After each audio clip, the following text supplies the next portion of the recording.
అసలు జమ్మూ కాశ్మీర్‌లో ఉద్రిక్తత మళ్ళీ ఎందుకు పెరుగుతోంది? ఉగ్రవాదుల వ్యూహం మారిందా?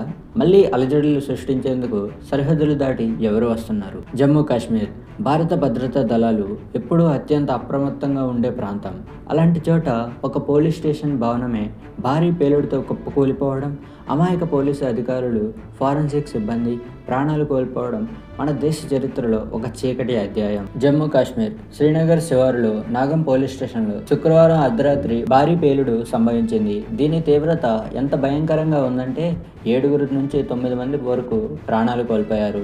సుమారు 30 మందికి పైగా తీవ్రంగా గాయపడ్డారు. మృతుల్లో చాలామంది పోలీస్ సిబ్బంది మరియు ఫారెన్సిక్ నిపుణులే.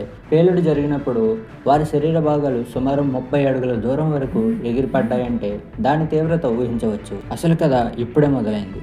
ఈ పేలుడు ఒక సాధారణ ఉగ్రదాడి కాదు. ఇటీవల ఢిల్లీ రెడ్ ఫోర్ట్ పేలుడుతో ముడిపడి హర్యానాలో ఫరీదాబాద్ పోలీసులు ఒక వైట్ కాలర్ టెర్రర్ మాడ్యూల్ను భగ్నం చేశారు. ఆ దర్యాప్తులో ఒక వైద్యుడి నివాసం నుండి భారీగా అంటే 320 కిలోల అమ్మోనియం నైట్రేట్తో సహా ఇతర పేలుడు పదార్థాలను స్వాధీనం చేసుకున్నారు. ఆ స్వాధీనం చేసుకున్న పేలుడు పదార్థాల శాంపుల్స్ను ఫారెన్సిక్ నిపుణులు, అధికారులు కలిసి నాగం పోలీస్ స్టేషన్ లోపల తనిఖీ చేస్తుండగా ఈ ప్రమాదం జరిగింది. నాగం పోలీస్ స్టేషన్ ఘటన యావత్ దేశ భద్రతా యంత్రాంగాన్ని దిగ్భ్రాంతికి గురిచేసింది. ఉగ్రవాదుల నుంచి ప్రాణాలు కాపాడుకోవాల్సిన అధికారులు స్వయంగా తామే నిల్వ చేసిన పేలుడు పదార్థాలకు బలవ్వడం విషాదకరం.